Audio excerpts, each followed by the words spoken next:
I'll never forget the sound of champagne hitting my face. Not the taste, not the cold, the sound. That sharp splash mixed with Eleanor Ashford's laughter as she called me trash in front of 200 people. My hands were shaking so badly I could barely hold the pen, but I signed those divorce papers anyway. Lucas stood there with his arm around Diane, both of them smiling like they'd just won the lottery. And me? I was the joke, the punchline, the orphan girl who actually thought she could be part of their world. But here's what none of them knew. Not Lucas, not his cruel mother, not his arrogant father or his spoiled sister. 3 hours before that Christmas party, I'd gotten a phone call that changed everything. A call that would turn their empire into ashes and make them beg for mercy they'd never shown me. The Ashford mansion looked like something out of a fairy tale that night. Snow was falling in thick, perfect flakes covering the manicured gardens in white. The Christmas tree in the main hall had to be at least 20 feet tall, covered in gold ornaments and white lights. Guests arrived in fur coats and expensive wool suits, their breath visible in the cold December air as valets took their keys. I stood at the service entrance in my cheap cream-colored sweater and old brown coat, the only winter clothes I owned, watching all of it like I was looking through a window at someone else's life. The bitter wind cut through the thin fabric of my coat, but the cold inside me went deeper than that. I'd been married to Lucas Ashford for 4 years. For years of working 3 jobs while he built his business. For years of his mother, Eleanor, treating me like a servant. For years of his father, Gregory, looking at me like I was dirt on his expensive shoes. For years of his sister Vanessa posting photos on social media with captions about how some people don't know their place. I was an orphan. I grew up in a state facility with 17 other kids, sleeping on a cot that smelled like bleach and mothballs. I never knew my parents. Never had a birthday party. Never owned anything that wasn't donated or secondhand. When Lucas noticed me at the coffee shop where I worked, I thought it was a miracle. He was handsome, charming, from a wealthy family. He said he loved me. He said none of that other stuff mattered. I was so stupid. Eleanor answered the door herself that night, wearing a burgundy velvet dress that probably cost more than I made in 6 months. Her diamond necklace caught the light from the chandelier, and she looked at me the way you'd look at a stain on your carpet. "You're late," she said, her voice sharp as ice. "The guests need drinks. Get inside and make yourself useful." Not hello, not Merry Christmas, just orders. I swallowed my pride, I'd gotten good at that, and walked into the house that had never felt like home. The party was already in full swing. Men in charcoal and grey suits talked about stock portfolios and golf courses.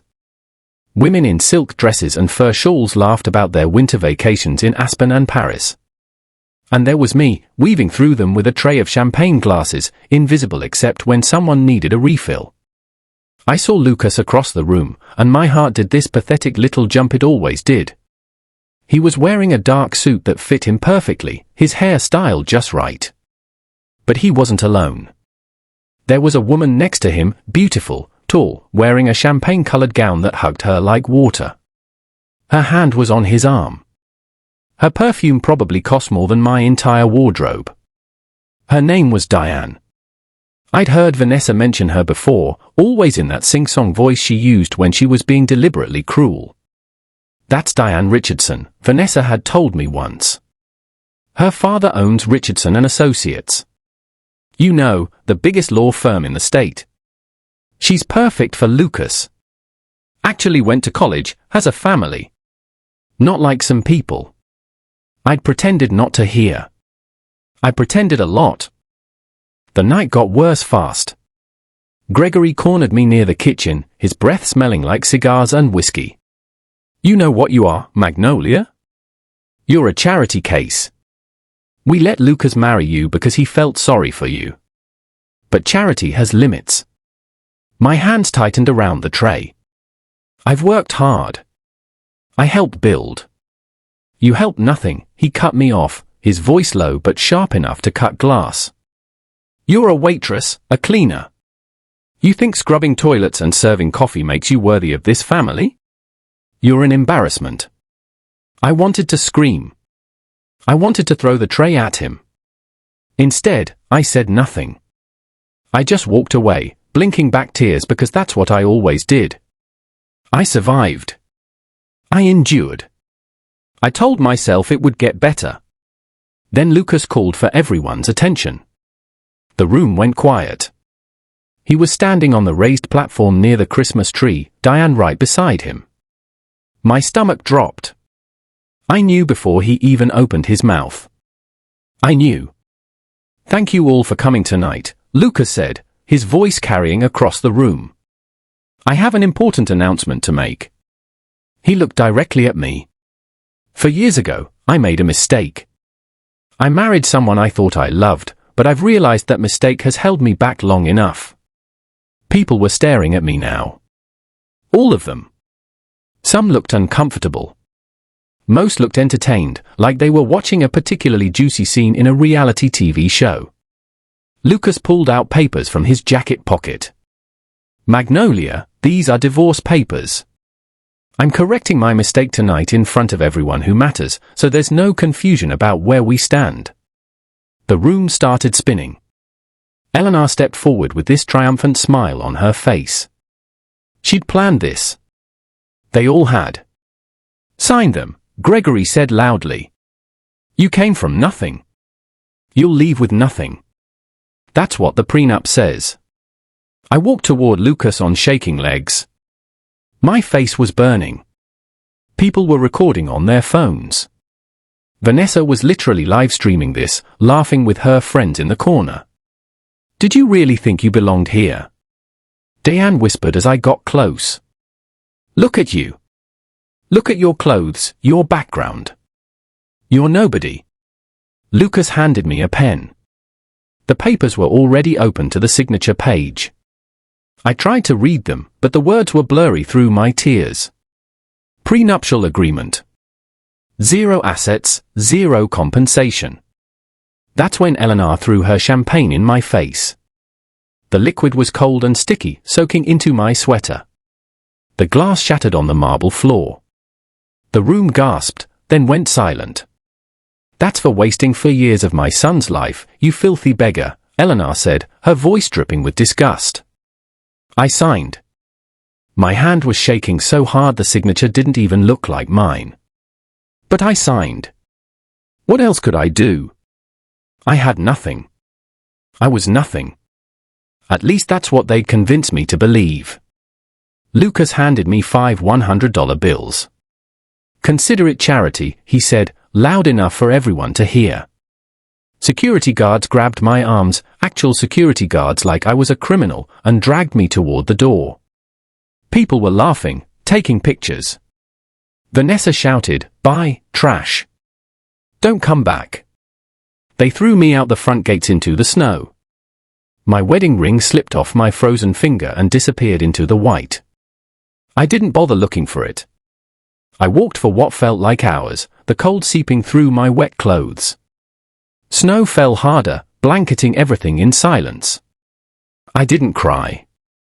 I was beyond tears, in that hollow space where nothing matters anymore. I ended up at a 24-hour diner 3 miles away, my phone at 2% battery, my sweater still damp with champagne. I ordered a coffee I couldn't afford and stared at the scratched Formica tabletop. I had $247 in my bank account and nowhere to sleep. The realization finally broke me. I started crying so hard I couldn't breathe. The waitress kept looking at me with pity, and that somehow made it worse, like I was confirming everything the Ashfords thought about me. That's when my phone rang. Restricted number. I almost didn't answer, but something made me pick up. "Miss Wellington," a woman's voice said. "Professional. Urgent." "Wrong number," I said, my voice hoarse from crying. "My name's Magnolia Ross. Your birth name is Magnolia Grace Wellington." The woman's tone never wavered. "I'm calling from Wellington Global Industries. It's about your father." I hung up. It had to be a scam. I'd gotten those before. People trying to trick desperate people like me with stories about inheritances and long-lost relatives. The phone rang again. And again. Finally, I answered. Please listen, the woman said. My name is Patricia Chen. I'm an attorney. I'm sitting outside the diner right now with a man named Harold, our private investigator. We've been searching for you for 24 years. If you give us 5 minutes, we can prove everything. I looked out the window. There was a black car in the parking lot. 2 people got out, an elderly man in a tan overcoat and a sharp-looking woman in a grey peacoat. They walked into the diner and sat down across from me like this was completely normal. Harold slid a folder across the table. Open it, he said gently. Inside were photographs, DNA test results, legal documents, birth certificates, and a picture of a woman who looked exactly like me. Same eyes, same face, holding a newborn baby. That's Catherine Wellington, Patricia said quietly. Your mother. She died the night you were born. I couldn't speak, couldn't breathe. My hand shook as I touched the photograph. The woman, my mother, had the same curve to her lips, the same slight dimple in her right cheek. It was like looking at an older version of myself. Harold leaned forward. Your father is Jonathan Wellington. He owns Wellington Global Industries, hotels, real estate, technology. It's a $6.2 billion empire. You were stolen from the hospital the night your mother died by a nurse named Ruth Coleman. She raised you in poverty. Never told you the truth. When she died, she left a confession letter. It took us 8 years to track you down. This is insane, I whispered, unable to process what they were saying. I'd spent my entire life believing I was unwanted, abandoned. And now these strangers were telling me I'd been stolen. That I had parents who wanted me? Your father is dying, Patricia said, her eyes softening. Pancreatic cancer. He has maybe 6 months left. His dying wish is to meet his daughter, to give you everything that should have been yours from the beginning. I started laughing, not because it was funny, but because it was too much, too impossible.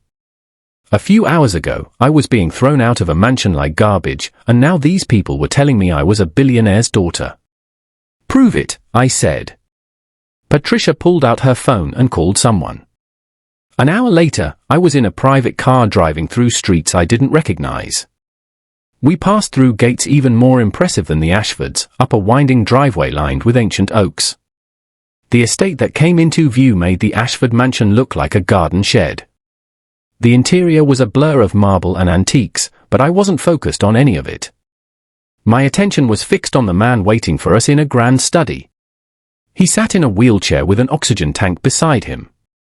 His face was thin, pale with illness, but his eyes, my eyes, were bright and alert. Jonathan Wellington looked at me, and tears started rolling down his face. Magnolia, he whispered. My God, you look just like her. I broke down completely then. This stranger, my father, held my hands and cried with me.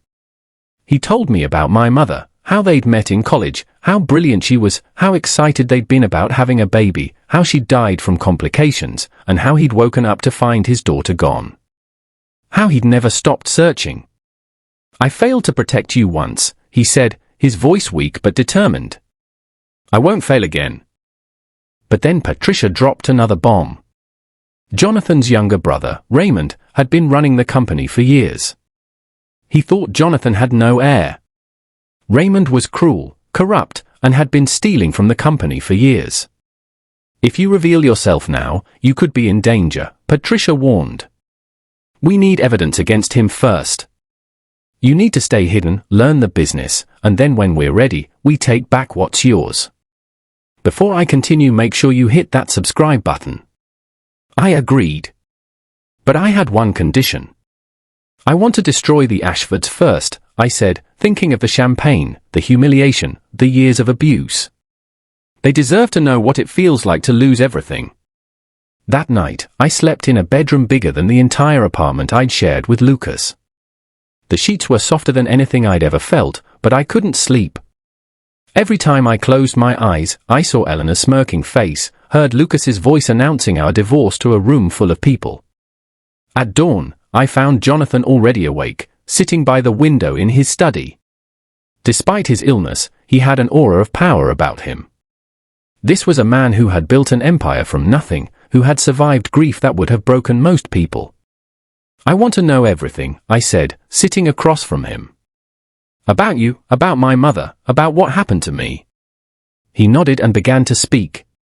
He told me how he'd grown up poor, the son of immigrants who worked 3 jobs each to put him through college. How he'd started with a single rundown hotel and turned it into a global brand. How he'd met my mother, Catherine, at a charity event where she was volunteering. She'd been a brilliant economist, had refused to date him at first because she thought he was just another entitled rich man. "She made me work for her attention," he said, smiling at the memory. "She challenged me, pushed me to be better. When I finally convinced her to go out with me, I knew that night I would marry her." They'd been married for 2 years when she got pregnant. They were ecstatic. They had designed a nursery together, picked out names. Catherine had insisted on Magnolia if it was a girl, after her grandmother. "The night you were born was the happiest and worst of my life," Jonathan said, his voice breaking. "There were complications. Catherine hemorrhaged. The doctors couldn't stop it. Her last words were, 'Take care of our Magnolia.'" He stopped, overcome with emotion. I reached for his hand, this man who was my father, who had lost so much. "I was devastated," he continued after a moment. "I stayed with you in the hospital nursery until they made me leave.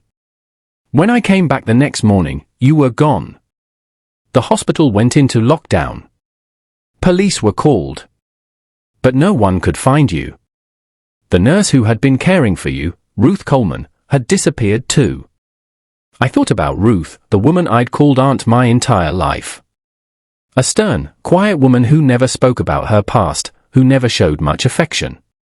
She died when I was 16, leaving me to fend for myself in the foster system. Had she stolen me out of malice? Desperation? I would never know. I hired private investigators, offered rewards, did everything I could," Jonathan said. Years passed. The police gave up. My brother told me I needed to move on. But I never stopped looking. "You were my daughter. Catherine's daughter." He showed me a small, worn photograph he kept in his wallet. My mother holding newborn me, exhausted but radiant, just hours before she died. When Ruth Coleman died, she left a letter with her pastor. A confession. It took years for that information to reach us. By then, you'd already aged out of the system. We had your name, but you'd moved so many times. No fixed address, no social media presence. Harold has been tracking you for years. Why would she do it? I asked, still struggling to understand. Why steal someone's baby? Jonathan sighed.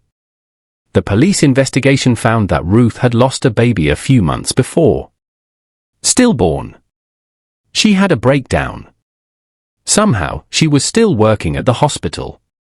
She saw you, a baby with no mother, and in her disturbed state, she convinced herself you were meant to be hers. And no one noticed? No one stopped her. It was a different time, Patricia said, joining us with a stack of folders. Security wasn't what it is now. She was a trusted nurse. She simply walked out with you during a shift change. I tried to imagine it, this woman taking me, raising me in poverty when I should have had everything. The life I should have lived, the father who had wanted me all along. 24 years stolen. There's something else you need to know, Patricia said, her expression grave. She spread photographs across the table. These are from our investigation into Raymond Wellington. The pictures showed a man who shared some of Jonathan's features, but harder, colder. Meeting with suspicious men in dark parking garages. Handing over documents. Banking statements showing millions transferred to offshore accounts. Raymond believed he would inherit everything when I died, Jonathan explained. He's been embezzling for years, making deals with people I'd never work with. If he finds out about you before we have enough evidence, he'll do whatever it takes to maintain control. He's dangerous, Harold added. He's had people beaten for less than what you represent, a threat to his inheritance. I looked at the photos, at my dying father, at the life I'd suddenly been thrust into. I should have been terrified. Instead, I felt a strange calm settling over me. For the first time in my life, I had a purpose. I had power. I had a legacy to claim. How long do we need? I asked. 2 months, Patricia said. We need to gather enough evidence to remove Raymond legally, to ensure there's no question about your identity or his crimes. And during those 2 months, you learn, Jonathan said, a fierce pride in his eyes. Everything about the business, about finance, about who you are. You become Magnolia Wellington in truth. I nodded, thinking of Lucas, of Eleanor, of the humiliation still burning inside me. 2 months, I agreed. And then we destroy them all. Over the next 2 months, I transformed. Not just my appearance or my knowledge, but my very sense of self. I'd spent my entire life believing I was unwanted, disposable. Now I knew differently. I was Jonathan Wellington's daughter. I had his blood, his determination, his legacy. Every morning started at 5 a.m. with tutors in business, finance, and corporate law. I absorbed everything like a sponge, driven by a hunger I'd never known before. Years of working multiple jobs had taught me how to push through exhaustion, how to keep going when others would quit. You're a natural, Patricia told me after I mastered the fundamentals of corporate finance in a week. You have your mother's mind for numbers. Jonathan, despite his illness, insisted on teaching me himself when he had the strength. He showed me how to read people, how to negotiate, how to maintain dignity under pressure. The most important lesson in business is knowing when to speak and when to listen, he said. Watch people. See what they reveal when they think no one is paying attention. I learned about Wellington Global Industries, a vast network of hotels, tech companies, real estate developments, and investment portfolios spanning 6 continents. I studied the company's history, its values, the decisions that had made it successful. I memorized the names and backgrounds of every board member and executive. Some of them will be loyal to Raymond, Jonathan warned. Others will support you once they know who you are. Trust Patricia. She's been with me since the beginning. As I studied, Harold and his team were building cases against both Raymond and the Ashfords. What they discovered about Lucas and his family was even worse than I'd imagined. Lucas's business is failing, Harold reported, spreading documents across the table in Jonathan's study. He's $2 million in debt. He didn't marry Diane for love, her father's law firm is helping him avoid bankruptcy. I wasn't surprised, but it still hurt. Had any of it been real? Had he ever loved me? Gregory's company is being investigated for fraud, Harold continued. Eleanor has a gambling addiction, she's lost over $800,000 in the past year alone. Vanessa is being blackmailed over a scandal she tried to hide. But the worst part, the revelation that made me physically ill, came last. Lucas had taken the $8,000 I'd saved, money from my 3 jobs, money I'd hidden for emergencies, and gambled it all away. Then he'd forged my signature on loan documents. I was legally responsible for $45,000 in debts he'd created in my name. He planned this, I realized, my hand shaking with rage. He married me, destroyed my credit, divorced me with the debt. He knew exactly what he was doing. Jonathan reached for my hand, his grip surprisingly strong for someone so ill. We'll fix it. All of it. I didn't get angry. I got focused. I channeled all my pain, all my humiliation, into learning how to destroy them. Not just financially, but completely. Meanwhile, my physical transformation continued. Gone was the timid waitress in second-hand clothes. I worked with stylists, trainers, and image consultants. I learned how to walk, how to speak, how to carry myself like someone who had never questioned her worth. My hair, once dull and carelessly cut, was now expertly styled. My posture, once hunched from years of trying to be invisible, was now straight and confident. I wore custom clothing that fit perfectly, learned about wine and art, practiced languages in my spare time. Your mother spoke 4 languages, Jonathan told me proudly. She believed in being able to speak to people in their own tongue. Sometimes at night, alone in my room, I would look in the mirror and hardly recognize myself. Not just because of the external changes, but because of the shift inside me. The broken girl who had signed those divorce papers in tears was gone. In her place stood a woman who knew exactly who she was and what she wanted. As Jonathan grew weaker, our lessons took on a new urgency. There was so much he wanted to tell me, so many stories he needed to share before it was too late. I recorded everything, desperate not to lose a single memory or piece of advice. You have her compassion, he told me one evening, as we watched the sunset from his room. Catherine always said that money without purpose was meaningless. She made me a better man. I wish I had known her, I said softly. She would have been so proud of you, he replied, squeezing my hand. So proud of your strength. By the end of the 2 months, I had a new identity ready. Malene Grant, a mysterious European investor with impeccable credentials and a fortune to match. I had my hair styled differently, wore designer clothes, expensive glasses. I looked nothing like the girl they'd thrown out in the snow. The private investigators had compiled comprehensive files on the Ashfords and on Raymond. We had evidence of fraud, embezzlement, blackmail, and more. Everything was in place. The night before I was to put our plan into action, I sat with Jonathan. His condition had deteriorated rapidly. The doctors gave him weeks, not months. Are you sure about this? He asked me, his voice barely above a whisper. Yes, I said firmly. They deserve everything that's coming to them. He nodded slowly. Just remember, revenge can consume you if you let it. Don't lose yourself in it. You're worth more than that. I promised him I wouldn't. But deep down, I wondered if there was anything left of me to lose.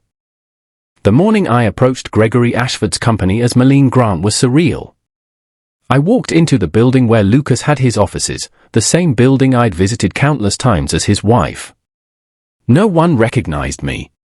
Not the security guard who had once held the door for me, not the receptionist who had sneered at my cheap clothes, not even Lucas's assistant who had seen me every week for 4 years.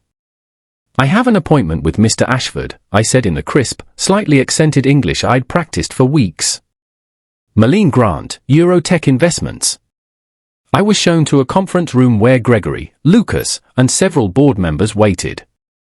My heart hammered against my ribs, but my face remained impassive, the perfect mask of a bored, wealthy investor. Ms. Grant, Gregory said, rising to greet me. Thank you for considering our proposal. I nodded coolly, taking the seat at the head of the table, a power move Patricia had taught me. I believe in being thorough, Mr. Ashford. Tell me why I should invest $10 million in your company. For the next hour, I listened as they presented their business plan, a plan full of inflated projections and outright lies. I asked pointed questions, watching them squirm, knowing exactly where the weaknesses were thanks to our investigation. Your profit margins seem optimistic, I observed, flipping through their documents. We have proprietary technology that gives us an edge, Lucas claimed. I met his eyes. This man who had thrown me away like trash now looked at me with desperation and hope. He needed my money. He had no idea he was begging the woman he'd humiliated. What about the lawsuit from Jenkins Corp? I asked casually, mentioning a legal problem they'd tried to hide. Gregory paled visibly. How did you know about that? I smiled thinly. I make it my business to know everything about potential investments, Mr. Ashford. By the end of the meeting, they were practically salivating. I had hinted that I might be willing to invest even more than the proposed $10 million if I liked what I saw. We should celebrate, Gregory suggested eagerly. My wife is hosting a dinner tomorrow night at our home. Nothing formal, just a few key people. Would you join us? I pretended to check my calendar. I suppose I could rearrange my schedule. As I left the building, I caught Lucas staring at me with a puzzled expression. For a moment, I thought he'd recognized something familiar, but he quickly looked away. I smiled to myself. He would know soon enough. That evening, I reported back to Jonathan and Patricia. Jonathan was having a good day, sitting up in his study with more energy than he'd shown in weeks. "They are desperate," I said. "The company is hanging by a thread. They'll agree to almost anything." Patricia nodded, making notes. "Perfect. And you're prepared for tomorrow night? Being in that house again won't be easy." I thought about it, returning to the mansion where I'd been humiliated, facing the people who had destroyed my life. "I'm ready. They can't hurt me anymore." Jonathan reached for my hand. "Remember who you are now. Remember what's at stake." The next night, I arrived at the Ashford mansion in a chauffeur-driven car, wearing an elegant taupe cashmere dress that cost more than Lucas used to make in a month. I stepped through those doors like I owned them, remembering how just 2 months ago I'd been dragged out in tears. The interior was as ostentatious as I remembered, all crystal chandeliers and gold accents. Once, I'd thought it beautiful. Now it just looked gaudy and pretentious compared to the understated elegance of Jonathan's home. "Miss Grant," Eleanor gushed, coming forward to greet me. The same woman who had thrown champagne in my face now smiled and took my hand. "We're so delighted you could join us." "Mrs. Ashford," I replied coolly, withdrawing my hand as quickly as politeness allowed. "Your home is interesting." She faltered slightly at my tone but quickly recovered. "Let me introduce you to everyone." I followed her into the dining room, where about a dozen people were gathered. Lucas was there with Diane, who was now visibly pregnant. Vanessa stood by the window with a group of friends, all of them eyeing me with curiosity. And at the head of the table was a man I recognized from photographs, Raymond Wellington, my uncle. My stomach tightened. We hadn't expected him to be here. "Miss Grant," Gregory said loudly, "allow me to introduce Raymond Wellington of Wellington Global Industries. He's a valued partner of ours." Raymond studied me with cold, calculating eyes that looked disturbingly like Jonathan's, like mine. "Miss Grant," he said, his voice smooth as oil. "I don't believe I've heard of Eurotech Investments before." "We're quite selective about our partnerships," I replied, meeting his gaze without flinching. "As, I'm sure, are you." Dinner was excruciating. I sat between Gregory and Lucas, forced to make small talk while Eleanor prattled on about their recent vacation to Monaco. Lucas kept glancing at me when he thought I wasn't looking, that same puzzled expression on his face. "Have we met before?" he finally asked during dessert. "You seem familiar somehow." I took a sip of champagne, the same brand Eleanor had thrown in my face. "I doubt it, Mr. Ashford. I rarely forget a face." During a lull in the conversation, I asked casually about Lucas's previous marriage. The table went suddenly quiet. "Oh, that," Eleanor laughed, waving her hand dismissively. "He was married to some orphan trash. We got rid of her." Lucas actually smiled. "Biggest mistake of my life. Marrying her, not divorcing her." I recorded every word using the device hidden in my bracelet, my face a perfect mask of polite interest. Inside, I was burning. "She was nothing," Vanessa added, her voice dripping with contempt. "You should have seen her face when we threw her out. Pathetic." I allowed myself a small smile. "How fascinating. And where is she now?" Gregory shrugged. "Who cares? Probably back in whatever gutter we found her in." Later, Raymond pulled me aside in the hallway. His grip on my arm was just this side of painful. "Something about you feels off," he said, his voice low. "My brother keeps sending spies to investigate me. If you're one of them, you should know I've destroyed people for less." I met his gaze calmly. "I'm just an investor, Mr. Wellington. Though I find your paranoia noteworthy." He released my arm but continued to watch me throughout the evening. I knew our timeline had just accelerated. Raymond was suspicious, and that made him dangerous. As I was leaving, Lucas followed me outside. "Miss Grant," he called, hurrying down the steps after me. "I hope we'll be seeing more of you. Perhaps we could have dinner, just the two of us?" I'd love to discuss some personal investment opportunities. I looked at him, this man I had once loved, who had broken me so completely. In the moonlight, with snow falling around us, I allowed myself a moment of truth. Mr. Ashford, let me be clear. I find you repulsive. Your business practices are questionable, your ethics non-existent, and your treatment of others abhorrent. I wouldn't invest $1 in you if you were the last businessman on earth. His face contorted with anger. You don't know anything about me. On the contrary, I said softly. I know everything about you. And soon, so will everyone else. I left him standing there in the snow, speechless for once. It was a small victory, but satisfying nonetheless. Back at Jonathan's estate, I found Patricia waiting up for me. Raymond was there, I told her without preamble. He's suspicious. She nodded grimly. We need to move up the timeline. Jonathan collapsed again today. The doctors say it's a matter of days now. My heart sank. He needs to see this through. He needs to know Raymond pays for what he's done. Then we do it tomorrow, Patricia decided. I'll make the arrangements. That night, I sat by Jonathan's bedside, holding his frail hand. He drifted in and out of consciousness, but when he saw me, he smiled. My Magnolia, he whispered. My daughter. I'm here, I promised him. And tomorrow, we take back what's ours. The Wellington Global Industries headquarters occupied a gleaming skyscraper in the heart of the financial district. I'd studied it from afar for weeks, but today I would walk through the front doors as Magnolia Wellington, the rightful heir. Patricia had arranged an emergency board meeting under the pretext of a major announcement from Raymond.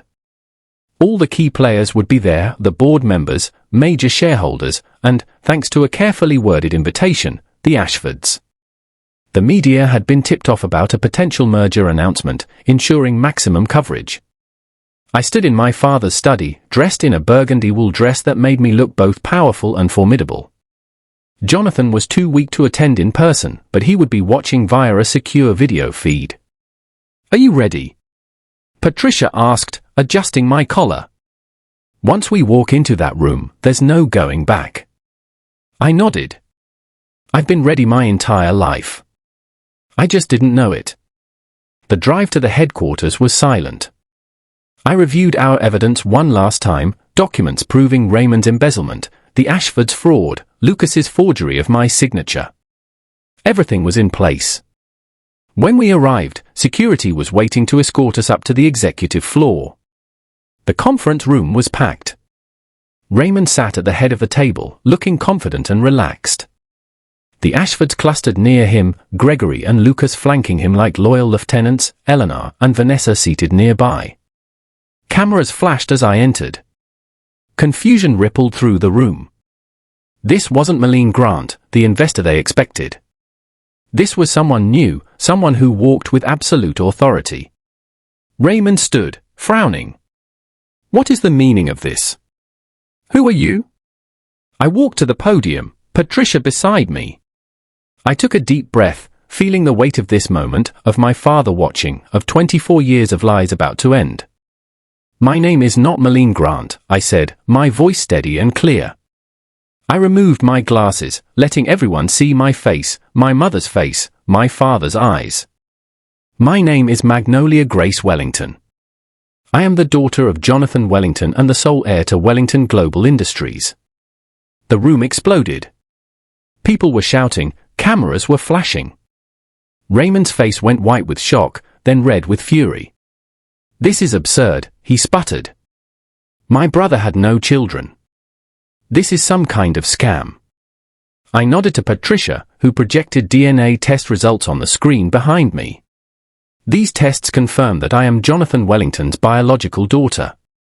I was stolen from the hospital the night my mother died, raised by the nurse who took me under a false identity. Murmurs rippled through the crowd. I continued, my voice growing stronger. For years, my father searched for me. When he finally located me 2 months ago, he discovered that his brother, Raymond Wellington, had been embezzling from the company, making illegal deals, and planning to take control upon my father's death.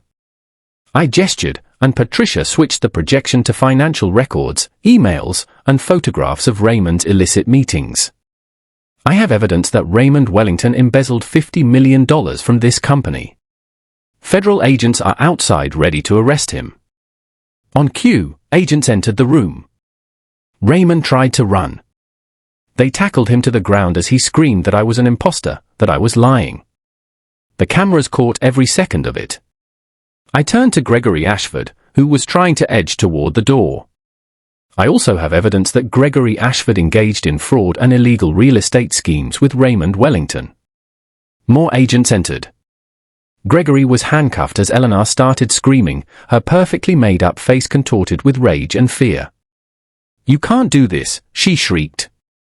"You don't know who we are." "I know exactly who you are," I replied calmly. "You're the woman who threw champagne in my face and called me trash." Realization dawned in her eyes, in all their eyes. Lucas stared at me in horror, recognition finally clicking into place. "Magnolia," he whispered, his face ashen. "That's impossible." I smiled, feeling a cold satisfaction wash over me. "You threw $500 at me and called it charity. You said I came from nothing." I held up documents. "I now own the building your family's company operates in. You rent from me. Effective immediately, your lease is terminated. You have 30 days to vacate." Lucas looked like he was going to be sick. I wasn't finished. "You stole my $8,000. You forged my signature and saddled me with $45,000 in debt." I smiled thinly. "I've transferred those debts back to your name. Legally, you now owe every penny." Then I faced Eleanor, who was now being restrained by security as she tried to lunge at me.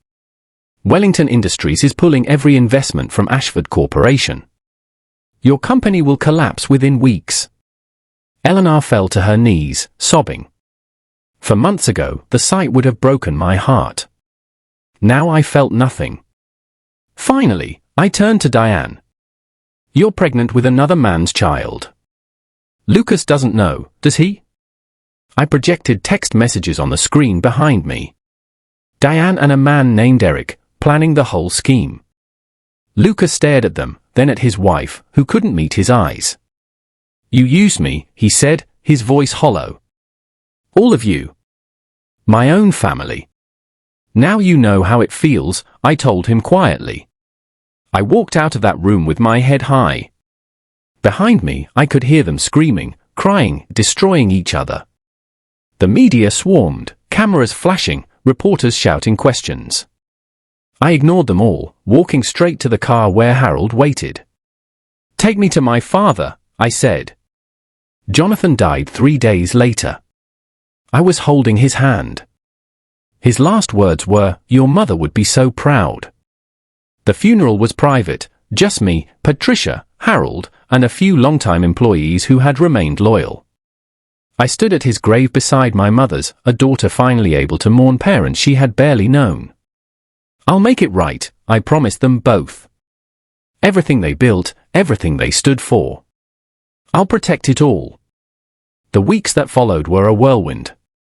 Raymond's trial made national headlines. He was sentenced to 15 years in federal prison for embezzlement, fraud, and corporate espionage. The evidence against him was overwhelming. Gregory Ashford received 8 years for his role in the scheme. His company collapsed, investors fleeing like rats from a sinking ship. Eleanor was left bankrupt, forced to sell her jewelry, her furs, her precious antiques. The mansion went into foreclosure. The last I heard, she was living in a one-bedroom apartment in a part of town she would once have refused to drive through. Vanessa's scandal, which our investigation had uncovered, went public. The blackmail material, photos of her snorting cocaine with the underage son of a prominent senator, destroyed any social standing she had left. She disappeared, too ashamed to show her face. Lucas, perhaps, suffered the most complete fall. Diane's baby was born, and DNA tests confirmed Eric was the father. Eric had abandoned her, having only been interested in the Ashford fortune, which no longer existed. Lucas was left alone, drowning in debt, his reputation in tatters. He got a job at a gas station, the only place that would hire him. Sometimes I drove past just to see him, pumping gas in the rain, this man who had once had everything, who had thrown me away like I was nothing. I never stopped. I never spoke to him. Just seeing him like that was enough. As for me, I took over Wellington Global Industries.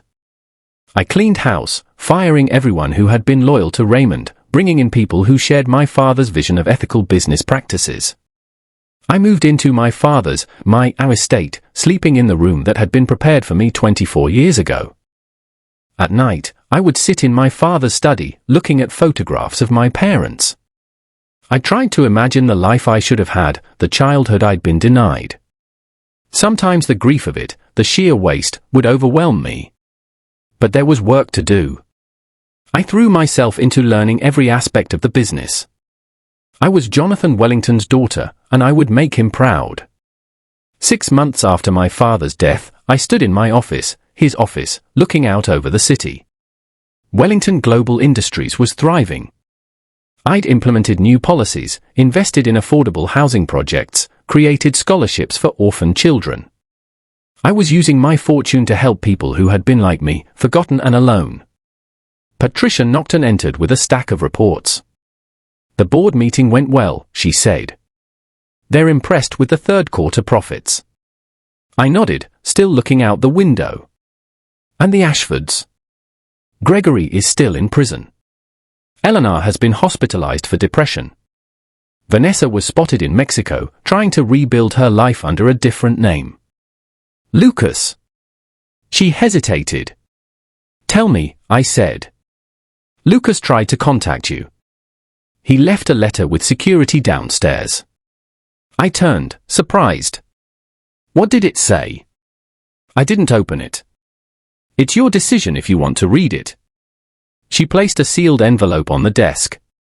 I stared at it for a long moment after she left. Lucas's handwriting on the front, still as precise and controlled as I remembered. Finally, I opened it. Magnolia. There is nothing I can say to undo what I did to you. No apology that could possibly be enough. I destroyed someone who loved me, who worked alongside me, who believed in me. I let my family poison me against the only good thing in my life. I don't expect forgiveness. I don't deserve it. I just wanted you to know that I understand now. I understand what it means to lose everything, to be humiliated, to be alone. I understand what I did to you. You were never the mistake. I was. Lucas.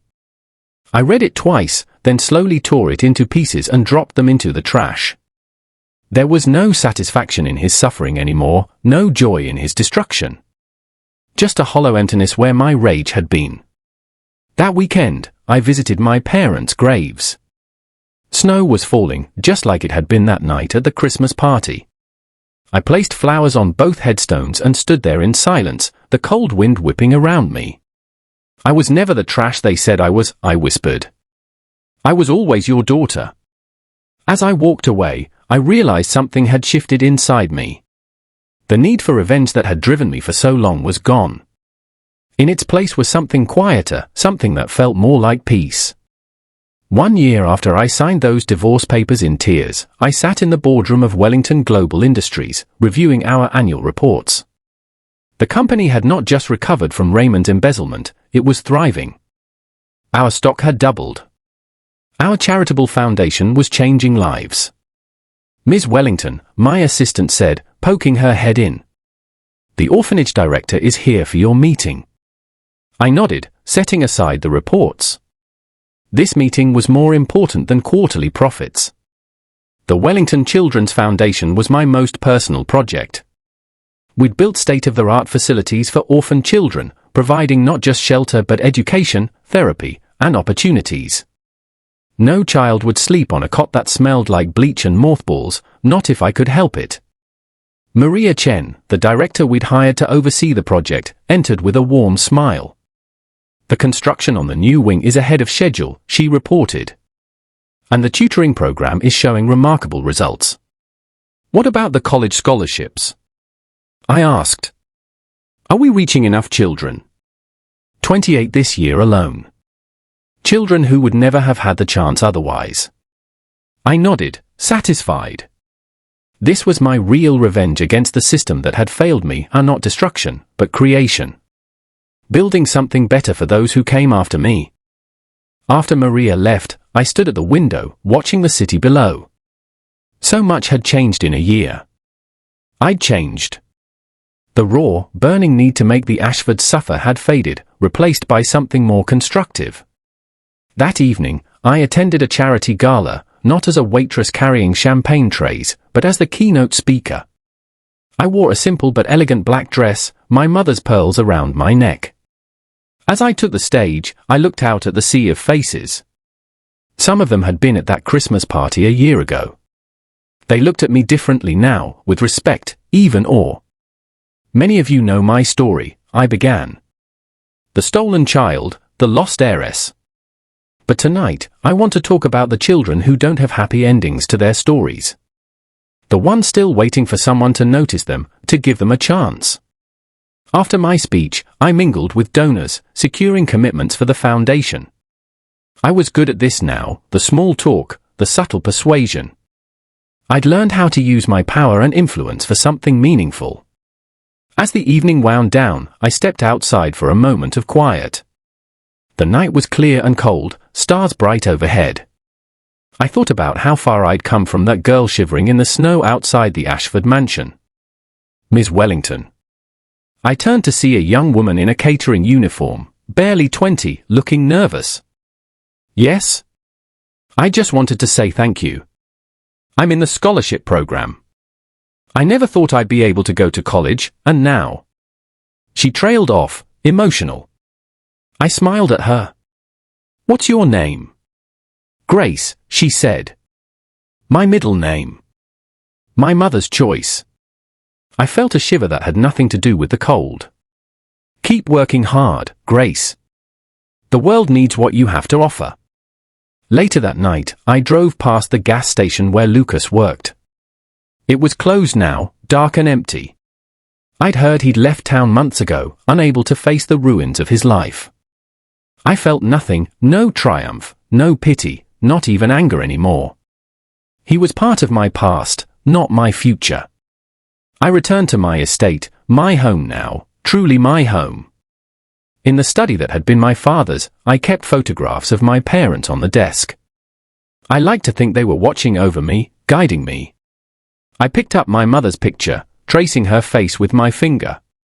We had the same eyes, the same smile.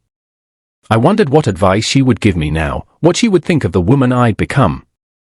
I think I'm finally where I'm supposed to be, I told her quietly. It just took me a while to get here. That night, I slept peacefully for the first time in months. No nightmares about champagne and humiliation, no dreams of revenge. Just rest. In the morning, I woke early and went for a walk on the grounds. The sun was just rising, painting the sky in shades of pink and gold. The estate was beautiful in the dawn light, peaceful in a way I'd never appreciated before. I thought about the journey that had brought me here, the pain, the discovery, the transformation.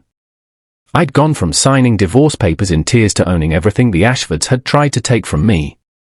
But more importantly, I'd found myself in the process. Not just Magnolia Wellington, the billionaire's daughter, but Magnolia the woman, strong, compassionate, determined. I was never the trash they said I was. I was always my father's daughter, my mother's child. And now, finally, I was exactly where I belonged. The past year had taught me many things, but perhaps the most important was this: they didn't break me. They freed me. Every insult, every humiliation, every moment of cruelty, it all led me here, to the life I was supposed to have, to the power I was meant to hold. I am Magnolia Grace Wellington, and this is just the beginning.